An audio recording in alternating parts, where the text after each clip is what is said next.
I was standing in the ER when I saw it. Christmas night, 2023. The fluorescent lights buzzed overhead as I finished stitching up a kid who'd fallen off his new bike. My phone vibrated with a video call from Mark. Finally. I'd been texting him all evening, asking about Lily, about dinner, about whether she remembered to take her allergy medication. I wiped my hands and answered, expecting to see my 7-year-old daughter's face light up when she saw me. Instead, I saw champagne flutes, crystal ones, the expensive kind we'd looked at once in Williams-Sonoma before I quietly put them back because we couldn't afford them. But there they were, gleaming in candlelight, held by 20 perfectly manicured hands. My mother-in-law, Linda, sat at the head of the table in a red velvet dress that probably cost more than my monthly salary. My father-in-law, Frank, was carving what looked like a 30-pound turkey. My sister-in-law, Tiffany, and her husband were laughing their 3 kids running around in matching Christmas pajamas that definitely came from some boutique I'd never heard of. My husband Mark's face filled the screen, slightly flushed from wine. Behind him I could see our dining room, the one I scrubbed every weekend, decorated like something out of a magazine. There were garlands, candles, place settings I didn't recognize. "Merry Christmas, babe," Mark said, his voice too loud, too cheerful. "Everyone says hi." A chorus of "Hi, Julia" and "Merry Christmas" erupted from behind him. Voices I recognized. Voices that had never once invited me to a family dinner when I wasn't the one cooking it. "Where's Lily?" I asked. My voice came out sharper than I intended. The ER was finally quiet, and suddenly all I wanted was to see my daughter's face, to know she was okay, to hear her tell me about the presents she'd opened, the cookies she'd eaten. Mark's smile faltered. She's eating. She's fine." "Let me see her." "Jules, she's really fine. She's just—" "Mark, let me see my daughter now." I watched his face on the screen as he walked away from the dining room. The sounds of laughter and clinking glasses faded. He went down a hallway I knew too well, the one that led to the kitchen, but then he kept going. Past the kitchen, to a door I'd always assumed was a closet. He opened it and I heard him going downstairs, wooden stairs that creaked, and then the camera flipped around and I saw her, my baby girl, my Lily, sitting on a cardboard box in a basement I didn't even know my in-laws' house had. A basement with concrete walls and exposed pipes and a single bare light bulb hanging from the ceiling. She was hunched over a plastic plate, the kind you get at a dollar store, one of the corners cracked off. On it sat cold spaghetti, not even the good kind from dinner, the cheap stuff from a can. She was eating it with a plastic fork, her little hands red from the cold. She was still wearing the Christmas dress I'd bought her, the green velvet one with the white collar. I'd spent $120 on that dress. Money we didn't have. Money I'd taken from my own grocery budget. But she'd looked so beautiful in it that morning before I left for my shift. Now the dress had a stain on it. Her hair, which I'd curled so carefully before I left, hung limp around her face. And she was alone, in a basement, on Christmas night, while 20 people ate prime rib and roasted vegetables and homemade rolls upstairs. "Lily," I said, my voice cracking. "Baby, look at the phone." She looked up, and when she saw me, her face crumpled. "Mommy," she whispered, "I'm cold." Before I could respond, before I could scream, before I could process what I was seeing, I heard footsteps on the stairs behind Mark. Linda's voice cut through the air like a knife. "Give me that phone." She snatched it from Mark's hand. Her face filled the screen, her red lipstick perfect, her diamond earrings catching the light. "Julia, don't you dare make a scene. There wasn't enough room upstairs. She's perfectly fine down here. You're being dramatic." Then the screen went black. If you're hearing this story and your blood is boiling right now, if you've ever been disrespected by family, if you've ever been taken for granted, hit that like button. Subscribe, because this story is just getting started. And comment below if you've ever had a moment that changed everything. Because what I did next, what I discovered, and how I made them pay, you won't believe it. Let me take you back to the beginning. Let me tell you how I ended up married to a man who let his mother put our daughter in a basement on Christmas. I met Mark 6 years earlier at a hospital fundraiser. He was charming, thoughtful, always texting to check on me during my long shifts. He brought me coffee at 6 in the morning when I was working a double. He listened when I talked about my patients, remembered their names, asked about them weeks later. He seemed perfect, stable, kind. His family was wealthy. Not rich exactly, but comfortable in that upper middle class way where money was never really discussed because there was always enough of it. His father, Frank, owned a chain of hardware stores across 3 counties. His mother, Linda, didn't work, spent her days at the country club and organizing charity galas. His sister, Tiffany, had married a lawyer and spent her time driving her kids to soccer practice and posting about organic snacks on Facebook. I came from nothing. My mum raised me alone after my dad left when I was 2. We lived in a 1-bedroom apartment where I slept on the couch until I was 16. I worked my way through nursing school, taking out loans I'd be paying off until I was 50. The idea of a family with money, with stability, with big holiday dinners and traditions, it was everything I'd ever wanted. The first time Mark took me to meet his parents, Linda sized me up in about 30 seconds. I was wearing my best dress, the black one I'd bought on sale at Target, and carrying a bottle of wine I'd Googled to make sure it was appropriate. She looked at the label, smiled tightly and said, "How thoughtful." Then she put it in the kitchen and never opened it. That night I watched them drink wine from bottles that probably cost more than my car payment. But Mark squeezed my hand under the table. He told me I looked beautiful. He told me his mom was just protective. He told me she'd warm up to me. She never did. We got married a year later, small wedding. Well, it was supposed to be small. I wanted 30 people, maybe 40. Just close friends and family. Linda insisted on inviting everyone she knew.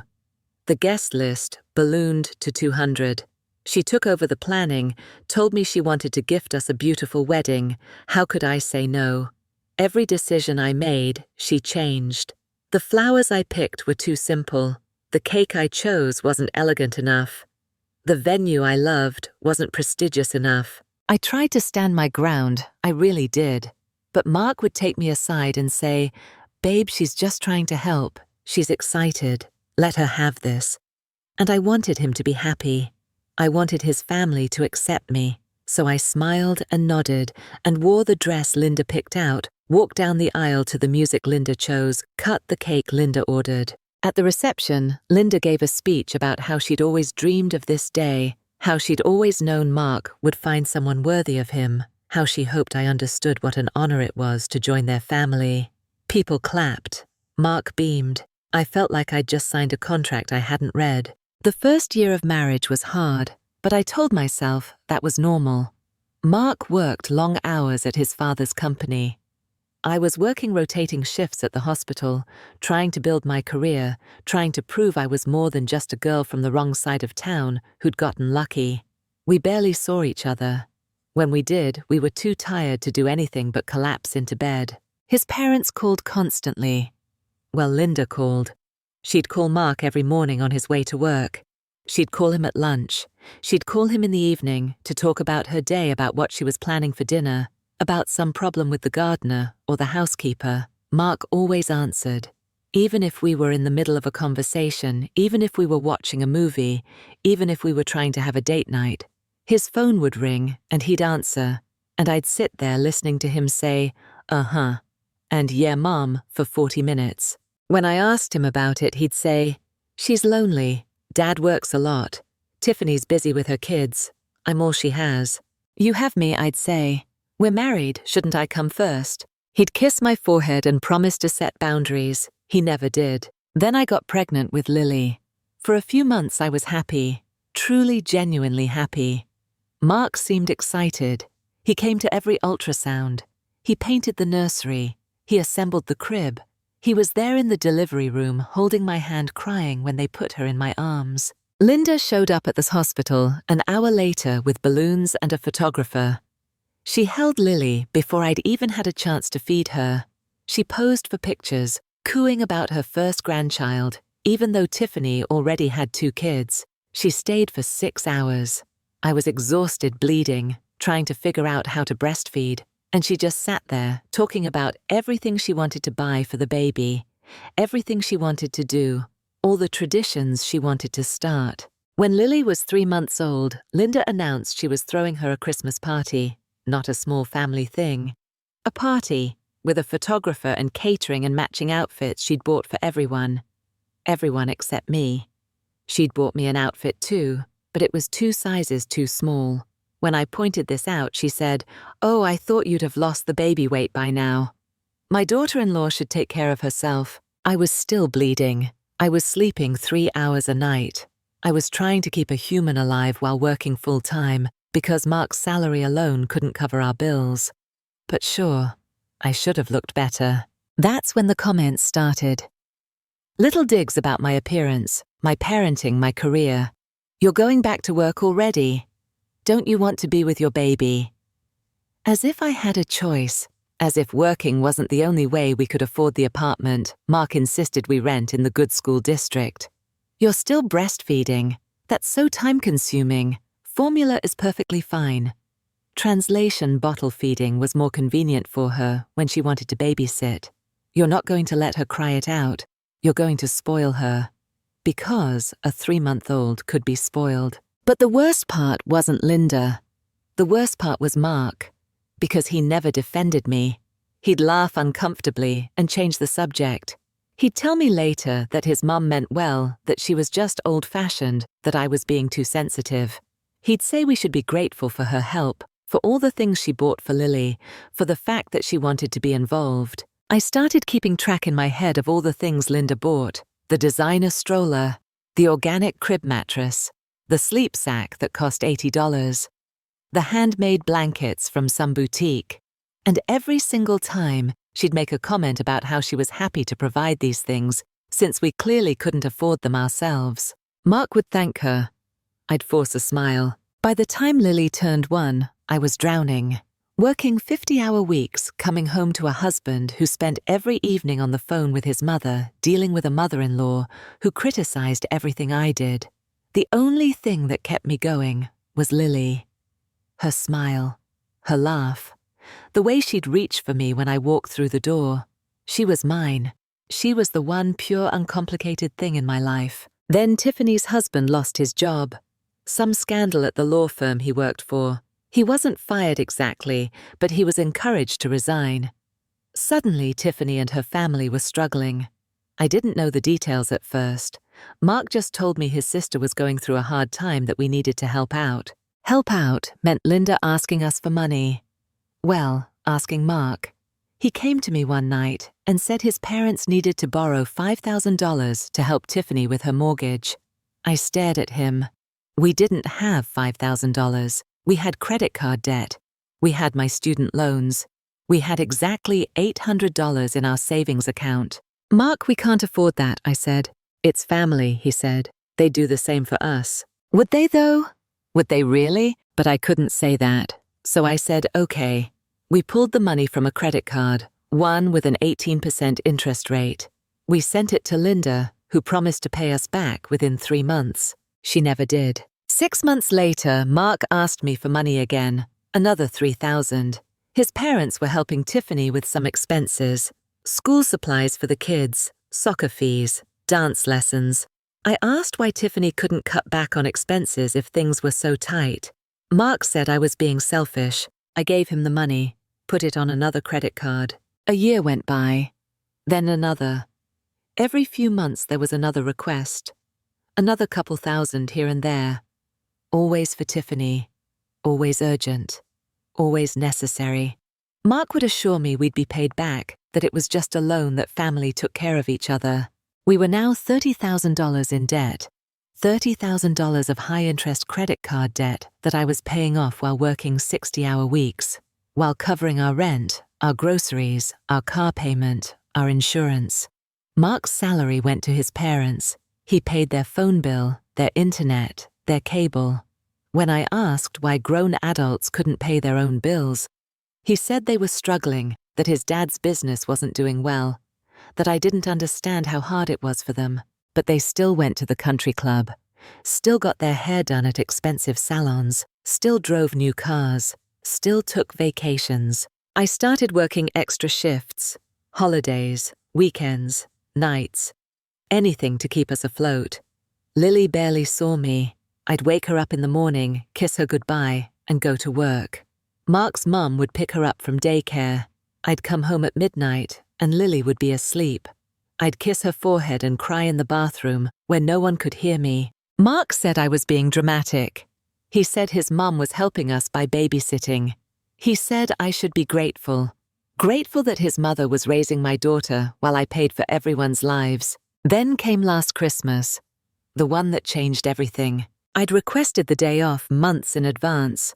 Christmas, the one day I wanted to spend with my family. But there was a staffing shortage. Someone called in sick. My supervisor begged me to cover the evening shift. 6 p.m. to midnight. Just 6 hours. I'd still have the morning with Lily. I'd still see her open presents. I agreed because I always agreed. Because we needed the overtime pay. Because I was the dependable one. That morning, I woke up early and made pancakes shaped like Christmas trees. Lily loved them. We opened presents, just the three of us. She got a stuffed unicorn that she hugged so tight, I thought she'd squeeze the life out of it. Mark had gotten her some books. I'd bought her that green velvet dress, the one that cost too much, the one that made her look like a little princess. Grandma's having a big Christmas dinner tonight, Mark said while we ate. The whole family's coming. Mom said to bring Lily over around 5. I have to work at 6, I said. I can't bring her. I'll take her, Mark said. You can meet us there after your shift. I nodded. Okay, fine. She'd be with family. She'd be safe. She'd have a nice Christmas dinner while I was at work saving lives. I went to my shift. It was brutal. 2 car accidents, a kid with a broken arm, an old man having a heart attack. By 9 p.m., I was exhausted, but I pulled out my phone and called Mark. I wanted to see Lily's face. I wanted to tell her goodnight. That's when I saw it. The champagne, the food, the laughter, and then the basement. My baby in a cold basement eating cold spaghetti from a broken plastic plate. I don't remember driving home. I remember my hands shaking on the steering wheel. I remember running 2 red lights. I remember thinking I might actually kill someone tonight, and I didn't care who as long as it was one of them. I walked into that house at 9:45 p.m. The party was still going strong. I could hear them before I even opened the door. Christmas music, laughter, the clink of glasses. I pushed through the front door without knocking. Linda turned first. She was holding a glass of champagne, her face flushed and happy. Julia, you made it. We saved you a plate. I walked past her, straight to the dining room. The table was still full, half-eaten plates, wine bottles, those crystal glasses, a chandelier casting warm light over everything. 20 faces turned to look at me. Some I recognized, some I didn't. All of them looked comfortable, fed, warm. I grabbed the edge of the table and flipped it. The sound was spectacular. China shattering, glass breaking, wine spilling across the hardwood floor like blood. The turkey, what was left of it, rolled across the ground. Someone screamed. Mark shouted my name, but I didn't stop. I walked past them all, past the shocked faces, past Linda's open-mouthed horror, down the hallway, down those stairs. Lily was still there, still in that basement. She'd fallen asleep on the cardboard box, curled up like a kitten, her little body shivering. I picked her up. She was so light. She stirred and mumbled, "Mummy," against my shoulder. I carried her up the stairs, through the destroyed dining room, past the stunned, silent crowd. Mark tried to stop me at the door. "Julia, wait. You're embarrassing me. You're embarrassing all of us.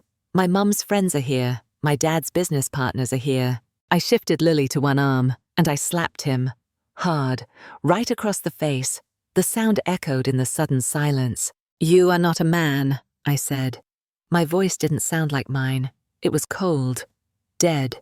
"You're a puppet. You're a coward. And you're not my husband anymore." I walked out, put Lily in the car, drove home.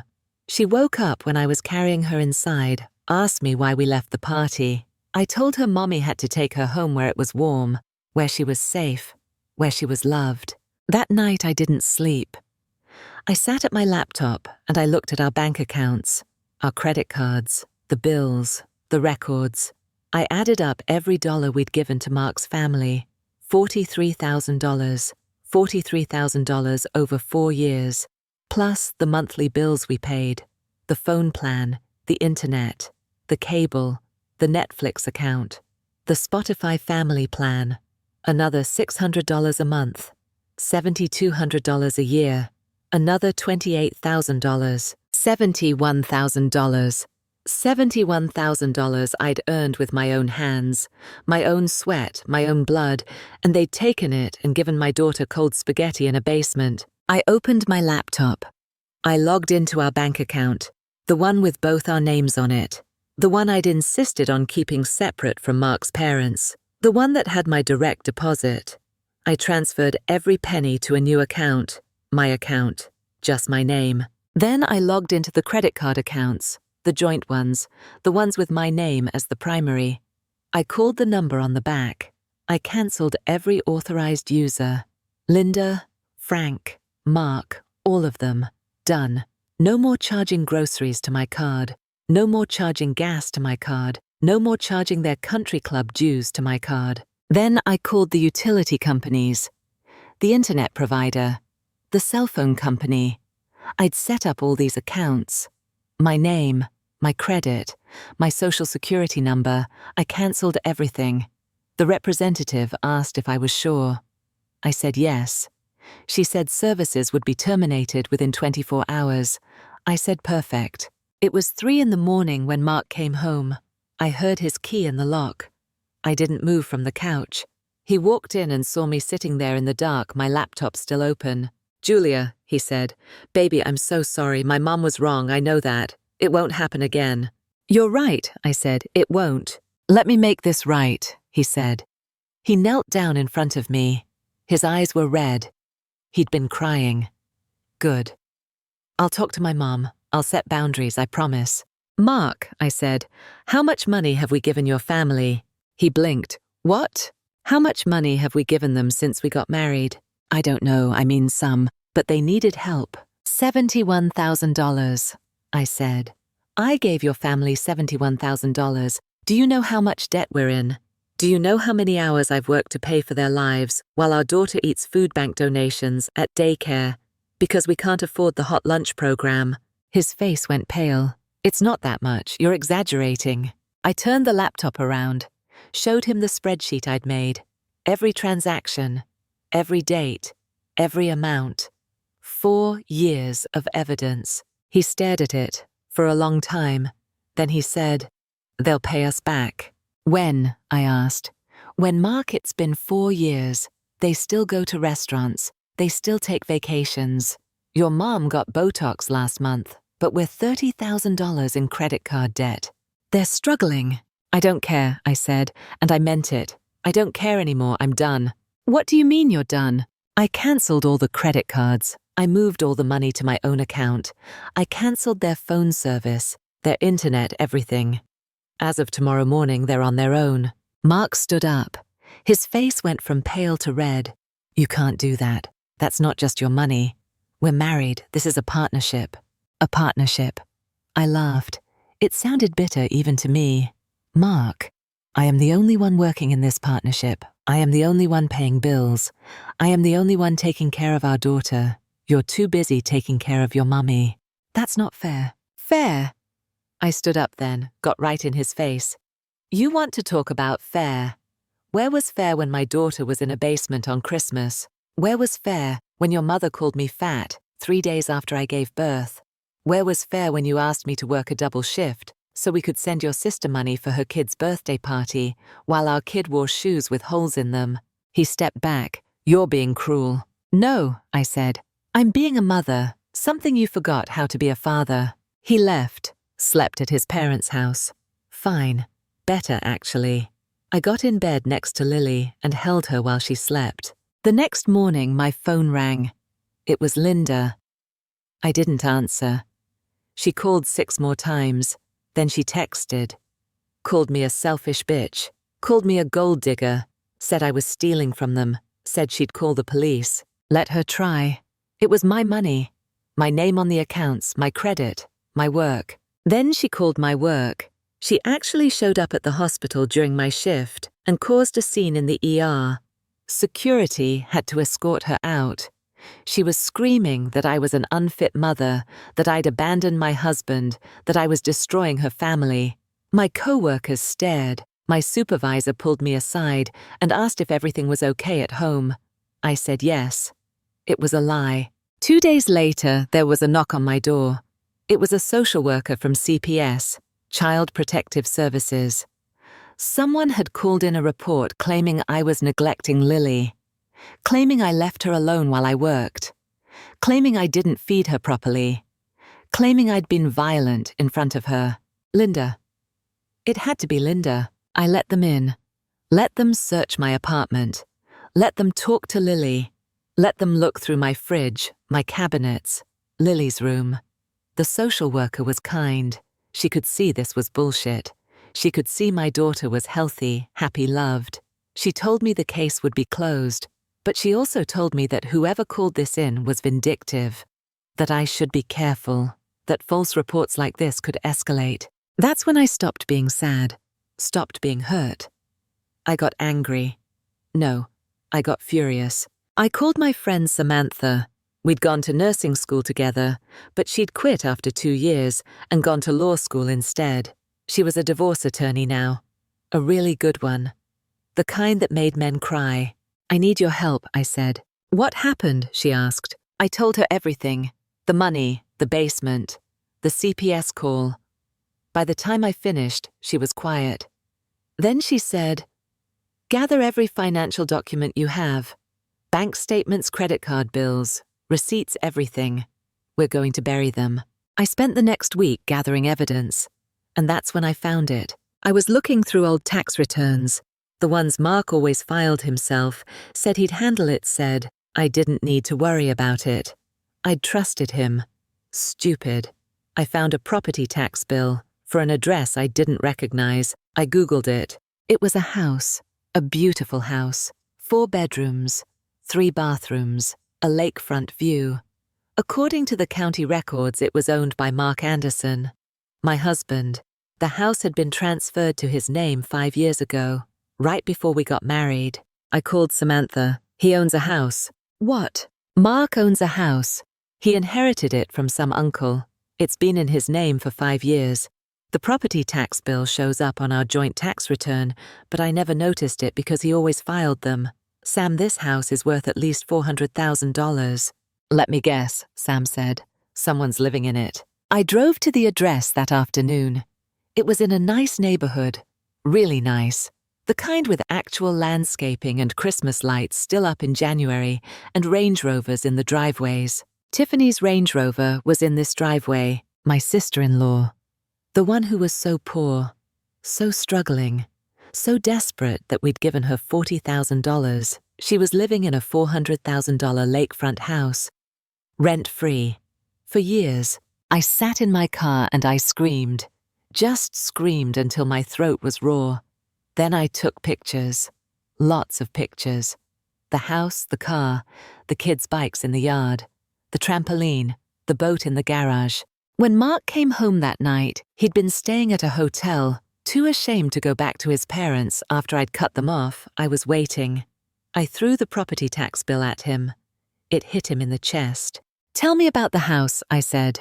His face went white. What house? The $400,000 house that you own. The one your sister has been living in for free. The one you inherited 5 years ago and never told me about. I can explain. You can explain. My voice was shaking. You can explain how you made me work myself to death, how you made me go into debt, how you made us struggle to pay rent on a shitty 2-bedroom apartment while you own a lakefront house that your sister lives in for free. It's complicated, sir, he said. My mom said Tiffany needed it more. She has 3 kids, we only have 1. My mom said, I don't care what your mother said. I was screaming now. I don't care. You're a liar. You're a thief. You stole from your own daughter. Lily came running out of her room crying, Mommy, don't yell. I picked her up. She was shaking. I'd scared her. I never yelled. I took a breath and looked at Mark. You have 24 hours, I said quietly. 24 hours to tell Tiffany she has to move out of that house, because that house is marital property. Half of it is mine, and I'm taking it. I'm taking it, and Lily and I are moving in, and you can go live with your mummy since you love her so much. Julia, please. No, I said. I'm done. You chose them. You've always chosen them. Well, now you get to live with that choice. 24 hours, Mark, or I'm filing for divorce and taking you for everything you're worth, which apparently is more than you ever let me believe. He left. I put Lily to bed. She asked me why I was mad at Daddy. I told her Daddy made some bad choices, but everything would be okay. She asked if we were going to be okay. I promised her we would be. I didn't know if I was lying. The next day, Mark called me. I told Tiffany, he said. She's furious. She's calling my mom. My mom is going to call you. Julia, please just give me time to figure this out. No, I said. I'm coming over there today with my lawyer. Tiffany has 72 hours to vacate. That's more than generous. That's more than they deserve. Sam and I drove to the house at 2 p.m. Mark was already there, standing in the driveway, looking like he wanted to die. Tiffany came storming out when she saw us. Her 3 kids were peering out the window. You can't do this, she screamed at me. This is my home. My kids go to school here. You can't just kick us out. Actually, I can, I said. This house belongs to my husband, which means it's marital property, which means I have every right to it. You've been living here rent-free for 5 years while I worked 60-hour weeks to support your lifestyle. Now you're going to pay me back. We don't have any money, Tiffany said. We can't afford rent anywhere else. Figure it out, I said. Like I've had to figure out how to pay for everything for the last 5 years. You have 72 hours. Linda's car pulled up then. She got out and came at me like a bull. How dare you? How dare you do this to my family? This is Mark's house. You have no right. I have every right, I said. I was calm now, ice cold. I'm his wife. This is marital property.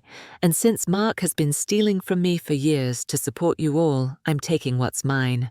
You're destroying this family, Linda screamed. You're turning my son against me. You're a monster. Mark was just standing there. Silent. Useless. Same as always. Mrs. Anderson, Sam said, stepping forward in her $1,000 suit, looking every inch the shark she was. My client has evidence of financial abuse, parental alienation, and fraud. If you continue to harass her, we'll file a restraining order. And if you ever call CPS with false reports again, we'll sue you for harassment. Do you understand?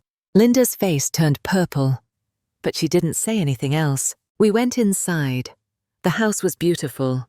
Hardwood floors, a gourmet kitchen, a playroom for the kids, a master bedroom with a walk-in closet bigger than my entire apartment. This is where Tiffany had been living, on my dime, while my daughter ate from food banks. 72 hours, I said again. Then I'm changing the locks. Tiffany didn't move. She refused. Said we'd have to evict her. Fine. Sam filed the paperwork. The sheriff showed up 3 days later with an eviction notice. I was there. I wanted to see it. The neighbors came out to watch. Some of them started filming. Tiffany was screaming and crying. Her kids were crying. Linda and Frank showed up and tried to physically block the door. The sheriff threatened to arrest them. Mark stood to the side, crying, apologizing to everyone but me. They carried Tiffany's things out piece by piece. The expensive furniture, the designer clothes, the toys. Everything went into a U-Haul. The neighbors were whispering, judging, recording. I didn't care. Let them see, let them know, let the whole town know what this family had done. When they were finally gone, I walked into that empty house. It echoed. It smelled like expensive candles. I sat on the floor in the middle of the living room and I cried. Not sad tears. Relief, vindication, freedom. Sam sat down next to me. You okay? Yeah, I said. I think I am. The next 3 months were brutal. Mark filed for divorce first. Tried to claim the house was his separate property because he'd inherited it before we married. Sam destroyed that argument. Showed that he'd used marital funds to pay the property taxes and maintenance. Showed that I'd been the primary breadwinner. Showed the financial abuse, the manipulation, the evidence of Linda's interference. Linda tried everything. She tried to turn Mark's extended family against me. She spread rumors at the country club. She called my work again. Sam filed for a restraining order. The judge granted it. Linda was ordered to stay at least 500 feet away from me and Lily at all times. Frank's hardware stores started failing. Turns out I'd been subsidizing those too. Without the free labor from Mark and the financial help from me, they couldn't stay afloat. He filed for bankruptcy. Had to close 2 locations. Linda had to get a job for the first time in 30 years. She ended up working at a call center. I heard about it through mutual friends. I smiled. The divorce was finalized in May. I got the house, full custody of Lily. Mark got supervised visitation because the court agreed he demonstrated poor judgment. He also got to keep his debt to his parents, all $40,000 of it. The judge said since he'd given them money without my knowledge or consent, he could pay them back on his own. Mark moved back in with Linda and Frank into their house that was about to be foreclosed on because they couldn't make the mortgage without my money. Lily and I moved into the lake house in June. I spent 2 months cleaning it, repainting, erasing every trace of Tiffany, making it ours. I turned 1 bedroom into a princess room for Lily. Pink walls, a canopy bed, shelves full of books and toys, everything she'd ever wanted. We had a birthday party for her in July, her 8th birthday. I invited her friends from school. We had it by the lake. There was a bounce house and a magician and a cake that looked like a unicorn. Lily wore a tiara and laughed so hard she couldn't breathe. She kept hugging me and saying, "This is the best birthday ever, Mommy." While the party was going on, I saw a car drive slowly past the house, an old Toyota with a dented bumper. Linda was in the passenger seat. Frank was driving. They'd aged 10 years in 6 months.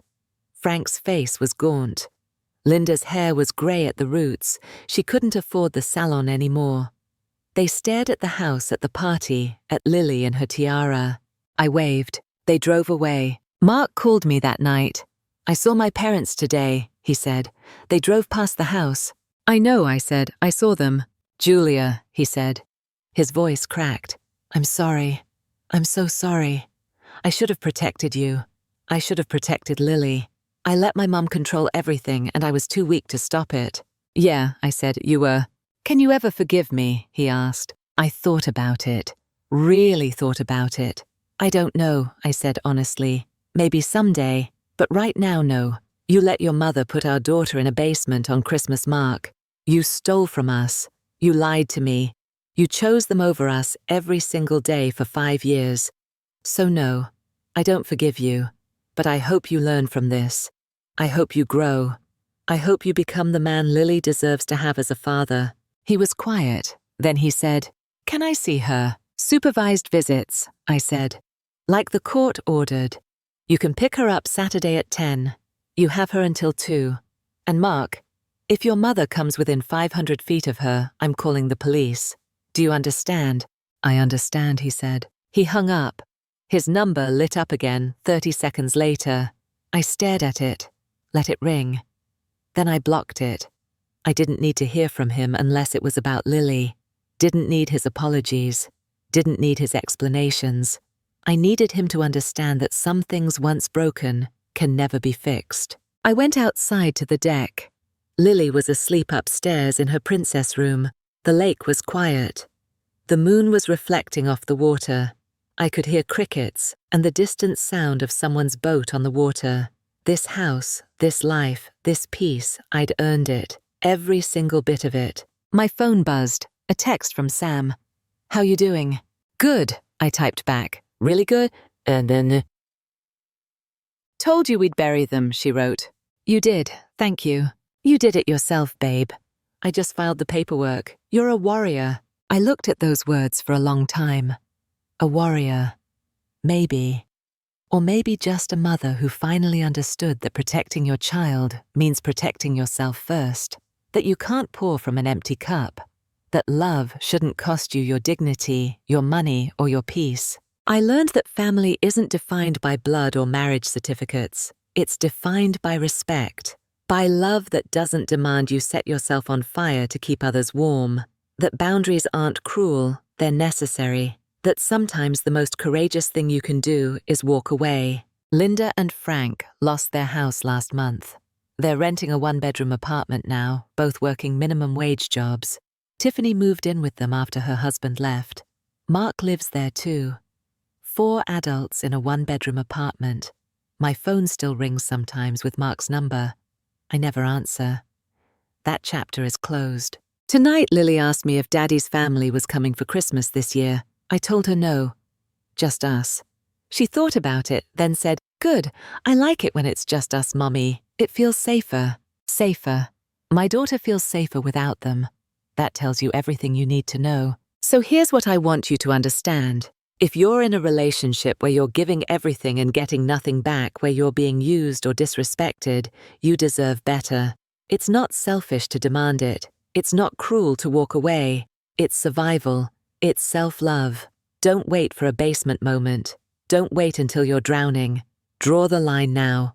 Walk away now, because life is too short to spend it being someone's doormat. Have you ever been in a situation where you had to choose between keeping the peace and protecting yourself? What would you have done in my position? If this story resonated with you, hit that like button. Subscribe for more stories about standing up and refusing to be anyone's victim. And comment below. Tell me about your basement moment. Tell me about the day you decided enough was enough. Because your story matters. Your voice matters, and you matter.